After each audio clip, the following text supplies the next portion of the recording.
Hey everyone, this is our last day of the Inspired Building series, and I actually wanted to address something that I get asked all the time, and this is a question that I'm sure many of you get asked too, is how do you create balance? How do you manage everything? How do you do this and do that? So I'm going to share with you guys some things that are like my go-tos, has been forever and a day, but I also want to encourage you to also share below too, because I think it's really cool to learn from different people, different ways on how you create this balance, if you will, which I always believe that there's a saying that you really can never have work-life balance, and I don't believe that to be true. I believe that you can.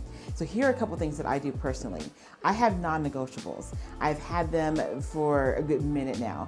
I don't negotiate my family. I don't negotiate time with my husband. I don't negotiate time for myself. And what I mean by that is that I don't ever want to get so busy that my kids don't see me, that my husband and I don't have time together, that I don't have time for myself. So when I look at my work week, if it's filled with more business than it is my personal stuff, then I'm out of balance, and I quickly get that calibrated. So I will encourage you to figure out what your non-negotiables are. Like again, for me, I love going to church on Sundays, so that's a non-negotiable for me.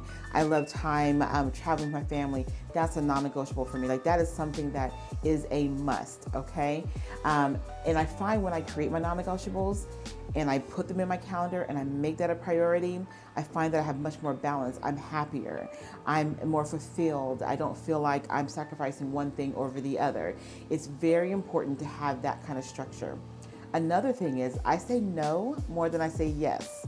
You know, it's funny, people always think that I say yes to everything because they're like, well, Kim, you're so nice and I'm sure that you love to help everybody. And while I do want to help people, I do have boundaries. I don't say yes to every request. I don't say yes to every event that I'm asked to go to. I don't say yes to every collaboration that I'm approached with, because again, it's all about that balance, right? You gotta be clear on what your no's are and what your yeses are. And I find that if you say yes to too much, you'll get stretched, you get overwhelmed, and then you'll find yourself feeling like you're spread way too thin. It creates the burnout, it creates the overwhelm, and there's no way you can really build effectively if you're burned out.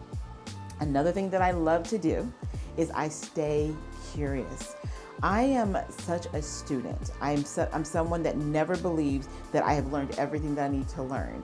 And I find when you're building, like for me, part of my building foundation, if you will, is I stay curious. I stay wanting to learn. I stay wanting to better understand myself, my craft, my clients, my ways of doing things. I find if you get too stagnant, if you feel like you don't have any room to really expand and learn, you don't grow. And more importantly, when people are hiring you, if you're offering the same thing, doing the same thing, and not changing it up at all, in my personal opinion, you don't give them the best that you could possibly do. Because you see, whenever you invest that time in yourself and you keep growing and you keep challenging yourself, you can only keep getting better. And when you get better, you offer better, right? So that's a couple of things there. So just to recap real quick, my non-negotiables, I think those are very important. I believe you should always stay curious and also say no more than you say yes. And so the last thing that I'm going to share, and I'm going to take out my notes because I wrote these things down because I wanted to make sure I did not forget to share with you. This is a big one for me. Don't ignore the pink or red flags. So often when you're building and you are out there building your career, building your business, challenging yourself, growing yourself, whatever it might be, you run across situations and people that are a little bit like a red flag, right? And a lot of times we excuse those red flags away. We see what we see, but we choose not to see it, if that makes sense. And I encourage you not to do that. I've learned a long time ago, what I see is what I need to accept, okay? And that goes with pink flags. I say pink because sometimes you can be on the fence like, was that really what I heard? Or was that really what I experienced? Is that really? And you're kind of like, let me give the benefit of the doubt. Even in those situations, trust your gut. Trust that inkling in you. I find when you're building, when you go against what you really feel, it kind of burns you down the road, okay? So for me, I have learned that to be the kind of wife, mother, businesswoman, friend, sister, I don't want to ignore what I see. I don't want to explain away what I see. What I see is what I accept. And from there, I make my informed decisions from there. So those are my 4 things that I truly can say that has been the backbone of a lot of things that I do. When people ask me, how do you create balance? How do you manage all these different businesses? It's those things. I have my non-negotiables. I stay curious. I don't ignore what I see, and I say no more than I say yes.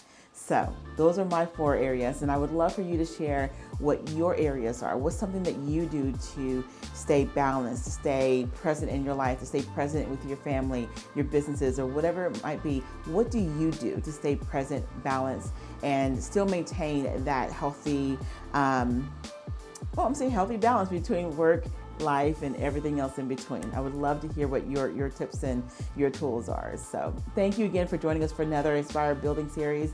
And again, I can't wait to hear what you guys have to say.